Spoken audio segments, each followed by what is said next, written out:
32-year-old Megan Carter vanished during a family retreat at Stillwater Lake. Her bed was untouched, her phone still charging, and her sweatshirt folded neatly on the porch. But the strangest clue?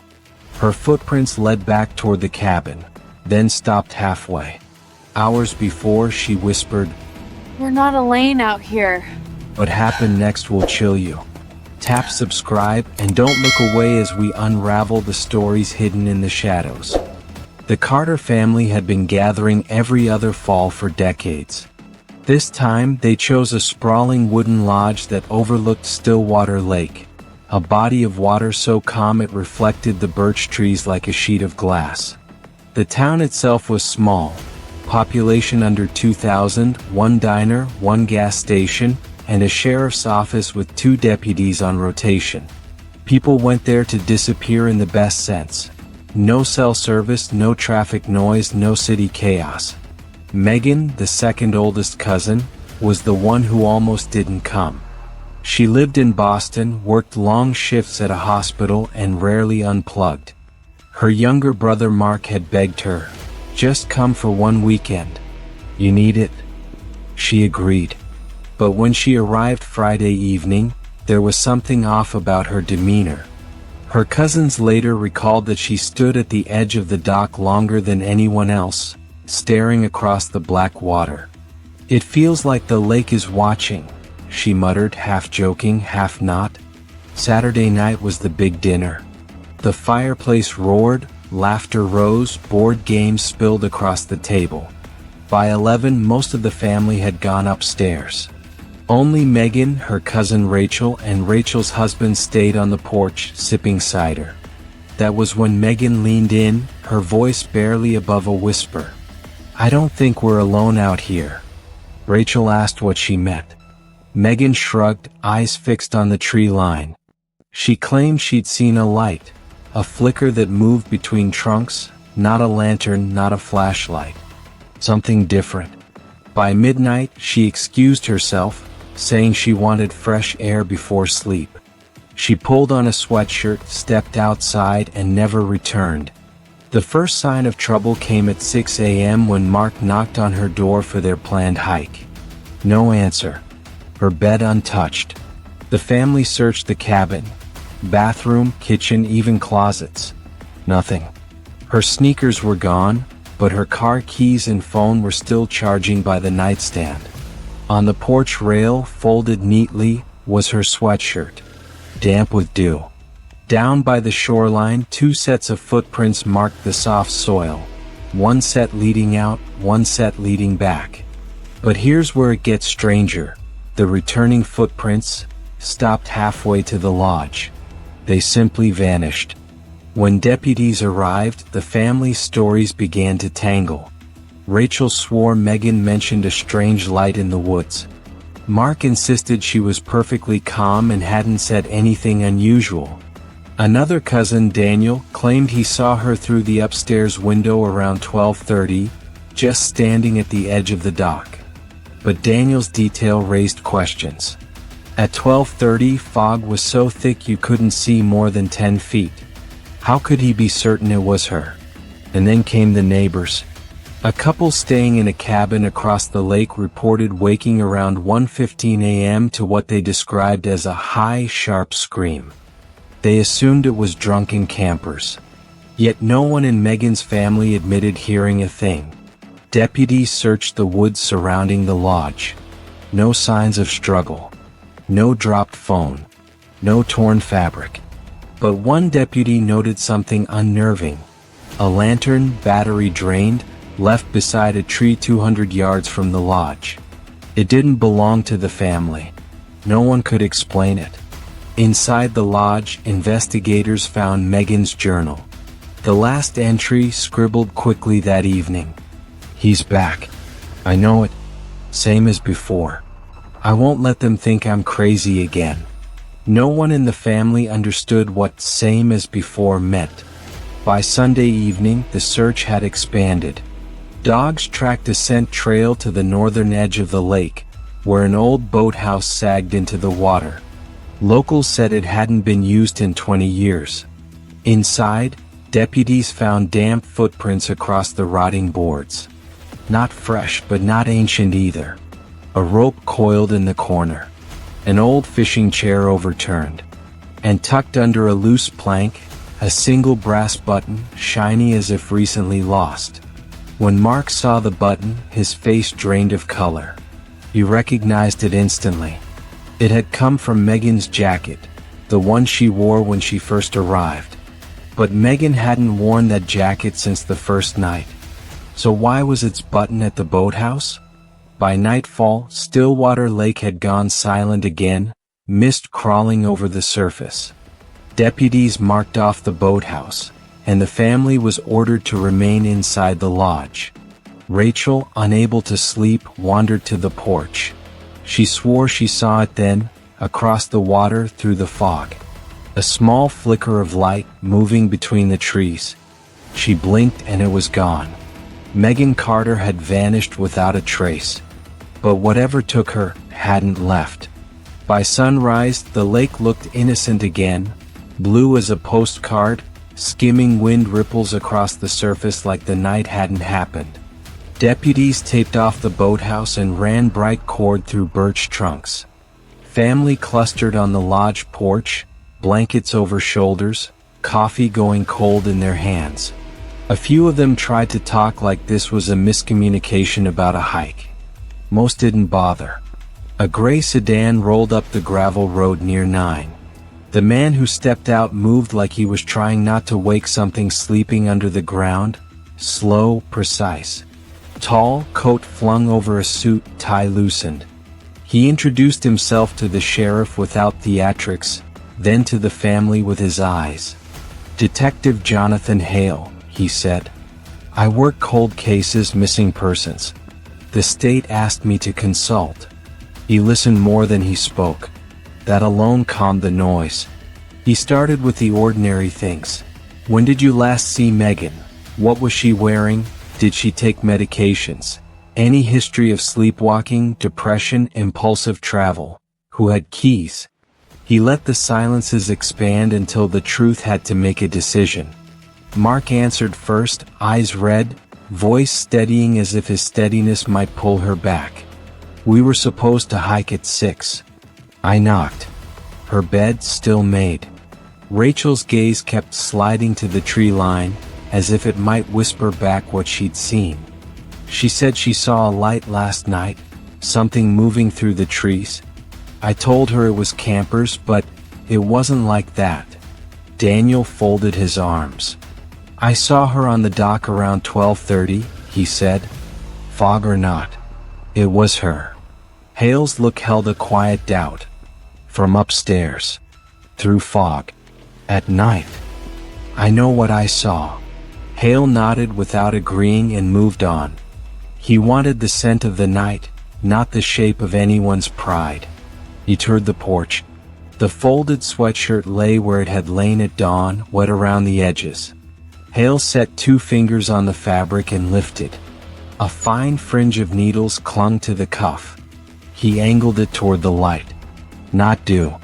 The dark made everything the same color, but in morning brightness he could see the sleeve had been laid down after the moisture. No beaded drops on top, just the damp in the knit. Someone had placed it on the railing post-midnight. Deliberate. Down the slope, the shoreline offered those baffling footprints again. 2 sets in, 1 set back, the returning pair stopping 10 strides shy of the porch like a sentence cut off with a dull knife. Hale followed them to where they ended. He looked at the ground, then the line of birches, then the lake. "People don't vanish mid-step," he murmured. "They change surface." He crouched and dug 2 inches into the soil with a gloved hand. The dirt here held moisture and held shape. A person whose prints stopped here left the earth differently than they came. He stood, scanning the water's edge.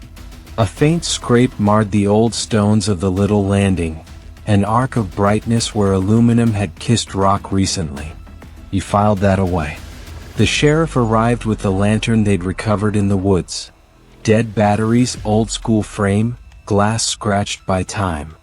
"Family says it's not theirs," he said. We'll swab, but it's been out in the weather. Hale held the lantern by the bale and let it dangle. If a light had moved between trunks last night, it might not have been this. It could have been a headlamp on strobe, a phone in a case, even a drone. But drones have a sound and phones have a logic. Lanterns are theater. He set it back down where the text could take it. Inside, Megan's room was neat in the way of an overnight place. Bag partially unpacked, charger on the nightstand, phone plugged in. Hale scrolled the lock screen with a gloved thumb, careful not to breach beyond what the sheriff's warrant could cover. He wasn't looking for messages. He was counting habits. Alarm set for 5:50 a.m. recurring weekdays. A meditation app last opened 3 nights ago. The Notes app badge indicated one unseen entry. He pictured the journal they'd pulled from the dresser. He's back. Same as before. I won't let them think I'm crazy again. Same as before in what sense? A person, a pattern, a place? He asked Mark about the phrase. Something in the man's face tightened. In undergrad, Mark said finally, there was a guy who kept showing up where she was, off-campus job, bus stop, the coffee shop near her apartment. She reported it. Campus security shrugged. It stopped after she moved. She doesn't talk about it. Any name? No. He never gave her one. But she called him the ferryman, because of the way he waited and watched. Like he was there to take her somewhere. Hale didn't react. Names like that were stories people told themselves to make a shape out of fear. He did, however, note the coincidence that locals had whispered something similar about this lake for decades. That a caretaker who ran the old boathouse used to watch the summer kids at night and lure them to the water with a lantern. No records, of course. Just a cautionary tale to keep children indoors after sunset. Still, stories stick because they solve something for people. He sent deputies to canvass the dirt road leading to the construction gate.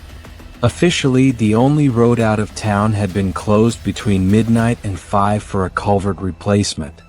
Unofficially, every worker in the county knew how to lift a padlock and swing a chain. Minutes later, the foreman confirmed that someone had messed with the gate. Not broken. Lifted and replaced, like a person who didn't want to advertise their exit. At the diner 8 miles down, a 60s-era spot that took cash and sass, Hale and the sheriff asked to view the security camera that almost wasn't. The owner kept an old DVR in a cabinet below the register. He complained that it was pointless because the night crowd was mostly deer and fishermen. But he let them spool through anyway. At 1:06 a.m., a hooded figure crossed the gravel toward the vending machines near the bathrooms. The camera, pointed at the register, caught only a shoulder, a flash of reflective tape on a sleeve, the suggestion of a gate. The person fed exact bills into the soda machine, took a bottle without looking back, and left. Locals were reflective in the woods, the sheriff said. Nothing. Maybe, Hale said. Who buys a soda at 1 in the morning in 38 degrees while a road is closed? He asked for the receipt tape. It showed the last paid transaction at 10:43 p.m. After that, the soda machine had handled its own economy. Back at the lodge, Hale asked the owner if there were any cameras on the property. Trail cams, the man admitted, sheepish. Bears. Yes, panic. I set 2, one near the waste bins, one down by the path to the boathouse. They're independent, SD cards. I forgot to pull them before you all arrived. Where are they now? Should be on the trees. He frowned. Unless a raccoon got curious. They found the one by the bins exactly where it belonged. The second, down by the boathouse path, hung on its strap with the plastic door open and the card gone. Guests ever take souvenirs? The sheriff said. Not usually, the owner said. They leave with towels. Hale searched the ground below the tree by habit, and by habit his eye pulled toward what didn't fit. a tiny rectangle half buried in pine needles at the base of a birch 15 feet off the path. He picked it up with tweezers. Not an SD, part of the trail cam's plastic door. Someone had snapped it off, then thought better and taken the card. He didn't say it aloud, but the word ghost meant nothing to him. Missing SD cards do. They brought in dogs from a neighboring county. The canine handler took scent from the inside of Megan's sneaker and from the cuff of the sweatshirt. One dog tracked along the cliff edge above the lake and returned, circling, unhappy at losing the line. Another tracked straight to the boathouse and pawed the rotting threshold like there was something below the boards it couldn't get to. Divers came in the afternoon. The water was cold enough to seize your chest about 2 feet down. Stillwater wasn't deep near the boathouse, but the silt could swallow a leg to the knee if you twisted wrong. Hale watched the divers slide under and counted their bubbles without thinking. He used to do this with officers under him in a different life, before cold cases insisted he stop pretending that speed was the same as rescue. They worked the perimeter of the old structure, then the pilings, then the murky mouth where the lake licked at the foundation like a patient dog. 10 minutes in, a diver surfaced and held up a length of half-rotted rope. It had been knotted around one of the crossbeams. The knot, simple, ugly, practiced. Under the boards, one diver's light flashed again. "What V you got?" the sheriff called. The diver raised his hand, surfaced fully, and pressed something into Hale's glove, small, black, rectangular. Hale wiped it with the hem of his shirt and held it to the light. A smartwatch. Face cracked, water in the edges, but still alive under the skin of glass. The pedometer on the screen scrolled lines of stubborn numerals. Steps logged well after midnight. Pulse data last recorded at 1:19 a.m., then nothing. "Is that hers?" the sheriff said. Mark had come down the hill when he saw the divers. He didn't mean to make a sound, but he did anyway when he saw the watch. "Yes," he said. "It's Megan's." Hale asked the divers to sweep again under the planks, then under the dock where the lake fell away into older darkness. He asked for sonar on the lake's floor between the boathouse and the birch where the footprints stopped. He asked for patience from people who never wanted to hear the word in their lives. Inside the lodge he sat with the journal. The last line was easy to obsess over because it made a shape. The page before that did more work if you let it. Quick bullets in Megan's cramped hand, loose button, repair. Don't forget, Bracken Trail Mile 3. Meet? No. Trust? No. Pack if needed. Beneath that, a scribble of a phone number that had been crossed out and rewritten 2 digits off. He photographed the page and sent it to a tech to run the number against subscriber databases. Prepaid likely. If it hit a name, he'd earn a miracle he didn't believe in. If it hit nothing, it would tell him a different story, one where Megan anticipated not being believed. He took Mark out on the porch and asked about Bracken Trail. "There's a fire road that intersects it," Mark said. 3 miles out. Old Ranger Tower rusting into the hill. We used to bike there as kids. There was a cash box out there, one of those hike games people do. People would leave trinkets, notes. Megan loved that stuff. Would she have left something for herself? Hale said. Or for you. Maybe for me. Mark swallowed. Or for no one. Sometimes she wrote to the air and hid it. Hale took 2 deputies and Mark to the trailhead. Damp leaves slicked under boots, and the air smelled like turned earth and rain. At mile 3 they found the old Ranger Tower a few yards off the path. The metal stairs were gone, only a frame remained. Below the concrete footers, where water pooled and mosquitoes went to have opinions, a plastic dry box hid in bracken behind a rock. The box was clean in a way that meant it hadn't been sitting for years. Hale opened it with gloved hands. Inside, a pack of waterproof matches. A roll of gauze. 2 protein bars. A prepaid flip phone with a battery but no SIM. and a note on half a sheet of printer paper, the perforated edge torn, the ink smudged once as if a sleeve had brushed it. If you find this and I'm gone, don't call him. Don't trust him. He will tell you I left. He will say I needed space. He will call me impulsive. He is lying like last time. No name. Just the mouth of fear. He is who? The sheriff asked. Mark's face looked older than it had in the morning. Could be the old stalker. Could be Rachel's husband. Could be me. He blew air through his teeth. There isn't a last time with me, but Megan wrote like that, coded even to herself. Hale stared into the trees where a breeze made the light shimmy through leaves. The box said preparation. The missing SD card said someone else knew about preparation.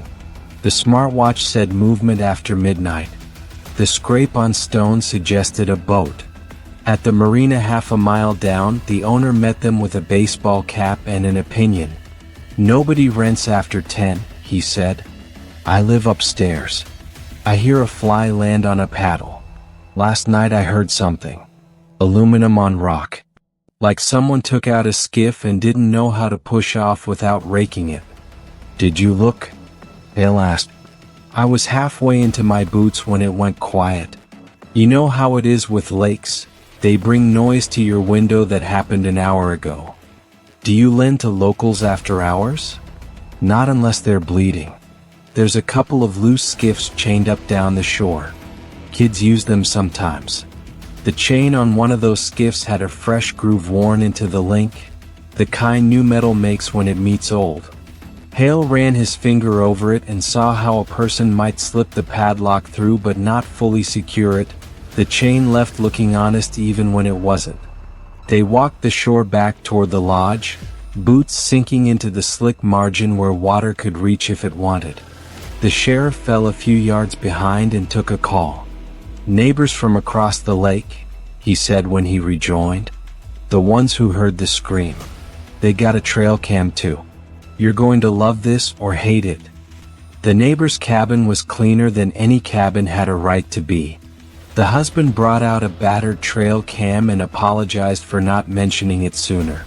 Didn't think it was pointed anywhere useful, he said. We keep it along the ridge, captures deer.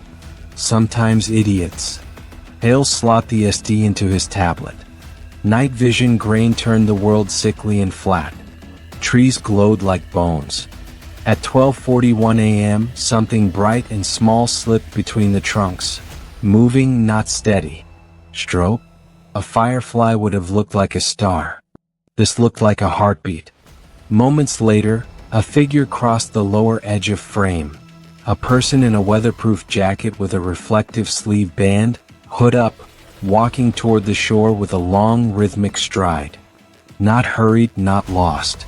They were carrying their headlamp in their hand, not on their forehead.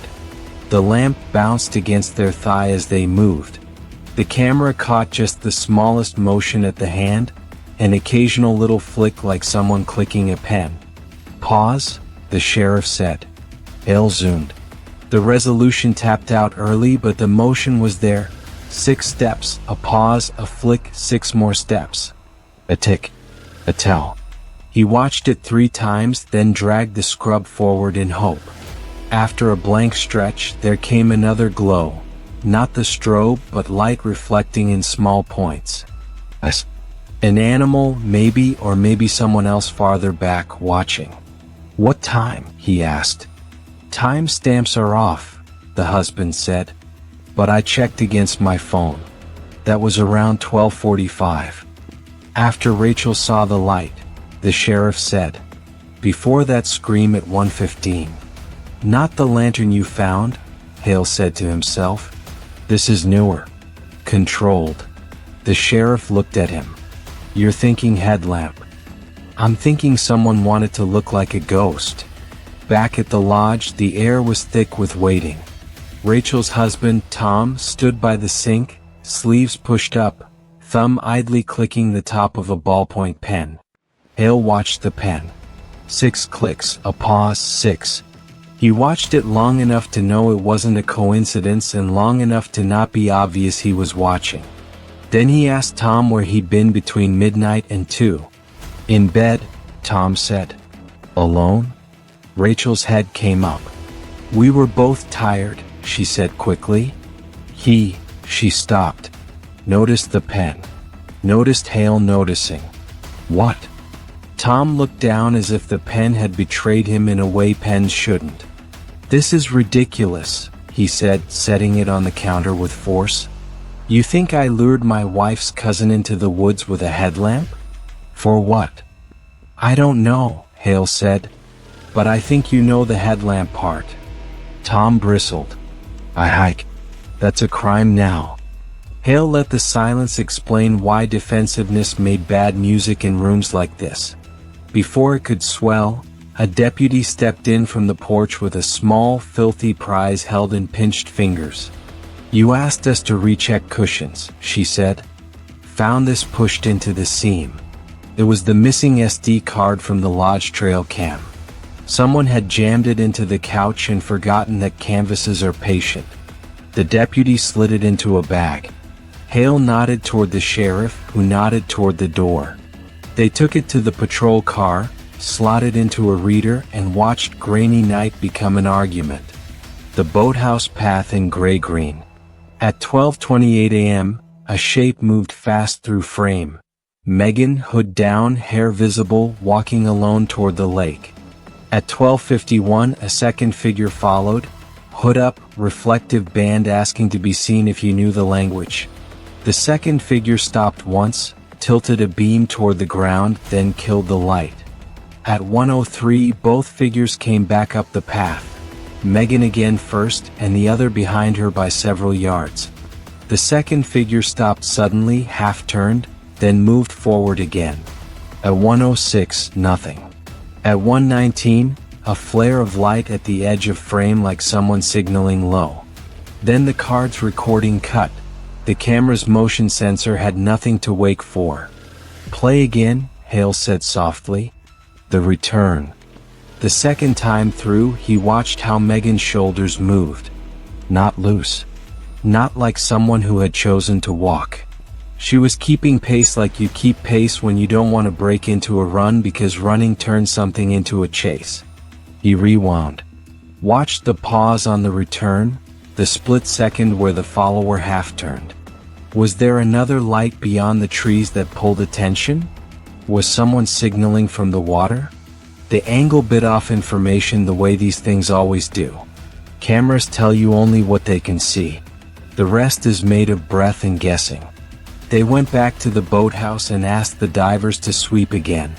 As the sun reached down through the top layer of lake and warmed nothing that needed warmth, one diver's line tugged twice. He surfaced, tapped his mask, and pointed under the shed. Hale lay on his stomach on the rotting threshold and aimed his light where the diver pointed. Not much to see but boards and blackness. Then there, to the right, a darker rectangle in the dark, metal edges just visible where water had kept them clean. A hatch. Too small for a person to slide through easily. Big enough for an arm, a bag, a lockbox, a terrible idea. Why does a boathouse have a hatch? The sheriff said. Because whoever built it wanted to keep something dry, Hale said. Or wanted to get somewhere without being seen. They brought a pry bar, gentle as you can be with old wood and new fear. The hiss of suction released like a thing relieved to breathe. The diver eased the hatch up from below. Cold air rolled out from the hollow underneath, colder than the lake, which made no sense, and full of the smell of copper and damp stone. The diver shined his light into the void and tilted his head to listen. What? The sheriff started. The diver held up a hand. He was hearing something Hale could not from where he was. The man ducked under, slid himself half into the opening, and then froze, rigid with attention. After a moment he backed out, fast, mask askew, heart in his throat. Sounded like... He stopped, swallowed, tried again. It sounded like tapping. Hale took the light, set his cheek flat to the old wood, and pressed his ear into the splintery world under the boathouse. He closed his eyes and let everything else fail to exist. Water whispered its endless inventory. A plank creaked, age talking back to gravity. Then, from below the sound of everything came a pattern. It wasn't much. It could have been a trick of framing, a fish against a stone, a nail contracting in cold. Came again anyway. 3 taps. Pause. 2. Pause. 3. He counted the spaces with his breath. 3. 2. 3. He had seen people knock like that when they didn't have the alphabet, when all they had was skin and hope and something to strike with. He reached out and rapped back with his knuckles. Once slow, once faster, the way he taught kids who had been locked where sound was their only tool. I hear you. From the hollow returned 3 taps, quick this time, then a long, aching nothing that could be arrival or farewell. The diver shook his head as if trying to rid himself of a thing sticking inside his ears. The sheriff swore under his breath, so quietly it barely formed into words. Hale stood and swallowed the cold that wanted to live in his throat forever. We need to widen this without collapsing the whole structure, he said. We need a scope, and we need to treat this as a rescue until we can't. Mark had come down the slope again despite everyone telling him not to. He didn't ask permission, didn't ask what he had the right to know. He looked at Hale and Hale didn't lie to him. There's something under there, Hale said. Someone maybe. We're going to work like it's her. Across the lake, the breeze tried to erase the last hour with 1,000 tiny corrections to the water's skin. Behind them, the lodge stood in the soft light like a painting of safety. In the kitchen window, Tom stood very still, his hands empty now, the phantom of a clicking pen twitching in his thumb. The first cut into the boathouse floor sent a shudder through the old timber that felt like it could be felt by the trees. The diver readied the scope. The sheriff called for a generator and lights, and everyone else he could think to call who could arrive before night remade the lake into something it preferred. The scope slid into the gap. The little screen bloomed green and ghostly. Stone. Water-slick rock. A narrow crawl space. A glint of metal. And then, at the edge of the cone of light, the shape of a hand. Not moving. The screen flickered. The generator coughed. Somewhere up the hill, someone called out that the power at the lodge had gone off. Just long enough to be noticed, just long enough to make a person wonder if outages happened for reasons or because someone wanted them to. The screen steadied. The hand was gone. Hold position, the sheriff barked to no one in particular and everyone all at once. Hale leaned closer, eyes narrowed to pain, trying to drink color from a thing that had none. Something moved at the far end of the crawl space, a shadow shifting against darker shadows, as if a body had pressed itself flat into the seam where water met rock and was trying to decide which world wanted it more. Talk to me, he said, not sure if the words could travel. If you can hear me, tap again. Silence bit into them. Then, faintly, from under the boards and stone and long years of stories told to children who did not listen, the sound came once more. 3 taps. Pause. 2. Pause. 3. The diver drew a breath through his regulator that sounded like a sob in reverse. Mark put both hands on the edge of the hatch as if he could lift it with grief alone. Get me a cutter, Hale said. And be ready. The lake went very still as if it were making room. And from somewhere beyond the boathouse, near the tree line where a light had wandered the night before, a new light flickered to life, small, deliberate, pulsing like a heartbeat. It moved 3 steps left, paused, and then 3 steps right, as if pacing, as if waiting, as if measuring the distance between patience and panic. Who is that? The sheriff said, radio halfway to his mouth. No one answered. The light clicked off. Under the floor, something scraped hard against stone. The scope's picture smeared, then cleared, catching for a heartbeat the corner of a face. Hair plastered to scalp, mouth open, eyes wide and black in the night vision glow. And then the image went to static. The static on the scope screen felt deliberate, like someone had pinched the cord. Hale kept staring anyway, jaw tight, as if willpower might summon the face back. The divers cursed quietly in their masks, shaking the lens, rebooting the feed. Nothing. Just rolling snow.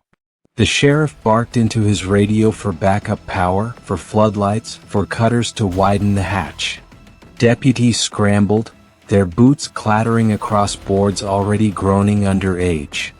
Mark hovered too close until a deputy gently pulled him back by the shoulders. His hands shook with the memory of the face he thought he'd seen. The wide eyes, the open mouth, maybe his sister's or maybe a trick of shadow. "Everyone breathe," Hale said.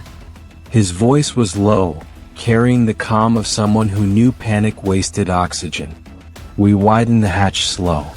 If she's under there, we don't collapse the crawl space on her." Generators kicked, and harsh light painted the boathouse in brutal white. The divers fed the scope back in, but again the feed fuzzed out. Whether it was interference from the stone or someone's hand on the other end, no one could say. By noon they had sawed a wider mouth into the floor. The smell that rose from below was worse now, stale air mixed with wet copper. Hale lowered himself to the edge, light in hand, peering down. The space beneath was maybe 3 feet high, stretching under the boathouse like a secret basement. Jagged stone walls framed it. Water lapped at one side where the lake pushed in through a crack. And there, against the far wall, lay something that shouldn't have been there. A cot. Rusted frame. Thin mattress. A folded blanket. Beside it, a milk crate stacked with empty water bottles and protein bar wrappers. A place where someone had stayed. Not years ago. Recently. Hale's beam caught the glint of metal again. The hatch he'd glimpsed before, this time from inside. A narrow door cut into stone, iron hinges slick with damp. Someone had built a passage. The cot was empty. The crate was empty. And whoever had been living here had left only minutes before. "Get me through," Hale said. The diver shook his head. "That tunnel could collapse if we push. You go in, you might not come back out." Hale kept his eyes on the iron door. He'd seen places like this before, burrows built by people who lived in shadows. Places you could hide someone forever. Behind him, Mark broke. "She's in there. I know she is. Please, don't wait." The sheriff gripped his arm. "We do this by procedure. Nobody's crawling in blind." But even as he said it, deputies had already begun widening the opening. By late afternoon, the iron hatch yawned open. Its hinges squealed like something waking that shouldn't. The air beyond was colder still, breathing damp onto their faces. Hale crouched with a flashlight, sweeping the tunnel. Stone walls pressed in just wide enough for one person to crawl. On the ground, etched into the dirt with a stick or fingernail, was a series of marks. Lines. Short, frantic. Hale bent closer. Not random. Numbers. 3 to 2, 3. The same code Megan had tapped. "She was here," Hale said. The sheriff ordered a rope line secured. One diver volunteered to crawl in with the scope. Hale followed, against every warning he'd given others in his life. The stone pressed his shoulders, his breath loud in his own ears. Behind him, the tunnel swallowed the light from the boathouse. Ahead, darkness shifted like something alive. The tunnel sloped down, water pooling ankle deep, then knee deep. Marks scored the stone in places. Scrapes from fingernails, maybe from shoes dragging. The claustrophobia pressed so hard it felt like thought itself had to squeeze sideways to fit. Then the tunnel opened. A chamber carved in rock, just tall enough to stand. At its center, a lantern sat on a crate, battery still ticking a weak glow. The walls were scratched with dozens of the same numbers. 323 over and over, desperate graffiti. And on the far wall hung photographs. They were nailed to the stone, edges curling with damp. Some recent, some faded. All of Megan. Smiling at barbecues, walking in Boston streets, boarding a train. Some shots had been taken from far away, through glass, across crowds. Someone had followed her for years, collecting her life in secret. And below those photographs, fresh Polaroids pinned by rusted nails. Megan at the lodge. Megan on the dock. Megan stepping off the porch. Megan standing in the fog only hours before she vanished. The last photo showed her eyes wide, turned toward the camera mid-step. Behind her, blurred in the fog, was another figure. Hooded. Reflective band glinting. Tom. Hale's stomach went cold. But Tom hadn't been alone in this. Because below that row of photos was something worse. Images of other women. Dates scrawled in the margins. A pattern stretching back 20 years. The detective's light caught something in the corner. An old trunk. He pried it open. Inside, a woman's shoe brittle with age. A lock of hair tied with twine. A stack of letters, each beginning with the same line. I won't let them think I'm crazy again. This wasn't just Megan's terror. This was a cycle. From behind, the diver hissed. Detective, look. Another passage branched off the chamber, narrow and black. And from within it came a sound. 3 taps. 2, 3. Mark's voice echoed faintly from the tunnel they'd left. Is she there? Please, tell me she's there. Hale didn't answer. He stepped toward the sound, every instinct pulling him forward. His light brushed against the rock, caught movement, someone retreating deeper, pulling the dark with them. And then, in the instant before the light faltered, he saw it. A hand. Small, pale, reaching back before vanishing. Megan. Hale shouted, the chamber ringing with his voice. Silence crashed in return. The tapping stopped. From above, in the lodge where family waited, every light went out at once. And in the woods across the lake, a dozen flickering lanterns sparked to life, swaying in the trees like patient hunters. The lanterns burned like eyes in the forest. A dozen points of light swaying in silence, too many to belong to campers, too deliberate to be random. From the lodge porch, Rachel gasped, clutching her children close. Tom stood at the window, expression unreadable. Mark gripped the railing, desperate, torn between running toward them and bolting the door. Down by the boathouse, Hale stared across the lake, watching the lights pulse in strange rhythm. 3 pause, 2 pause, 3. The same code again. His throat tightened. Whoever orchestrated this had been speaking in riddles long before Megan vanished. The sheriff barked orders. Flood the woods with deputies, cut the power lines, scatter the lights. But even as they mobilized, the lanterns winked out, one by one, as though swallowed by the trees themselves. And from below, deep in the crawlspace beneath the boathouse, the tapping returned. Slow. Measured. Hale dropped back into the tunnel. He refused to let her voice dissolve into superstition. Rope clipped to his belt, flashlight clenched, he crawled until the stone chamber rose around him again. The Polaroids still glistened damp on the wall. The trunk sat open with its relics of other women, a history no one had asked for. And at the far passage the sound came once more. 3, 2, 3. Megan, he called, voice steady though his chest hammered. It's Hale. I'm coming. He ducked into the narrow passage, scraping shoulders against stone, water soaking his knees. The smell intensified. Mold, metal, a sweetness of decay. The tapping grew sharper. Closer. He emerged into a second chamber, smaller, rougher. And there she was. Megan Carter. She crouched against the far wall, wrists raw from rope burns, hair plastered to her face. Her eyes were wide but alive. She held a stone in her hand, the tool she'd been tapping. Relief and horror tangled in her gaze when she saw him. You're real, she whispered. I thought maybe I made you up. Hale crossed quickly, crouched beside her, cut the cord binding her ankles. You're safe now. She shook her head violently. No, you don't understand.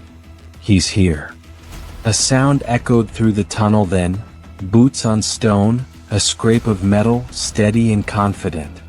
Hale raised his light. From the passage stepped Tom. Tom. Hale's stomach went cold. But Tom hadn't been alone in this.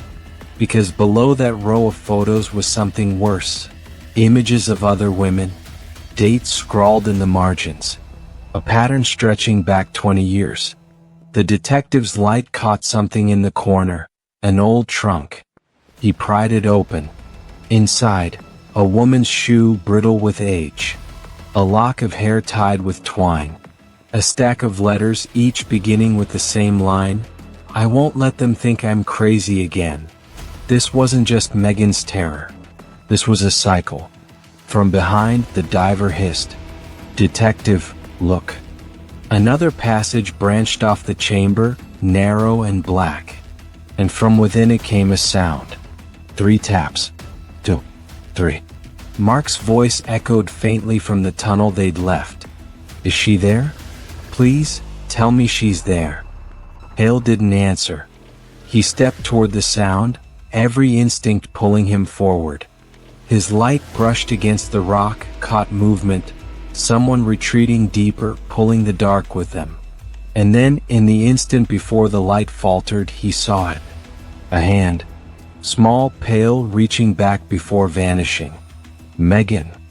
Hale shouted, the chamber ringing with his voice. Silence crashed in return. The tapping stopped. From above, in the lodge where family waited, every light went out at once.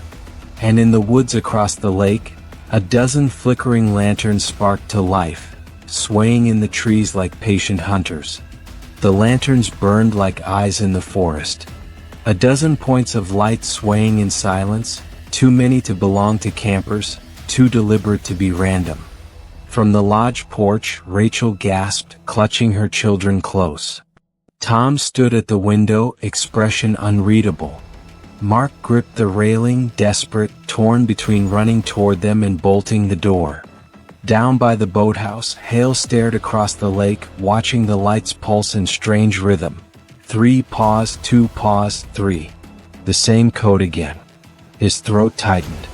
Whoever orchestrated this had been speaking in riddles long before Megan vanished. The sheriff barked orders. Flood the woods with deputies, cut the power lines, scatter the lights. But even as they mobilized, the lanterns winked out, one by one, as though swallowed by the trees themselves. And from below, deep in the crawlspace beneath the boathouse, the tapping returned. Slow.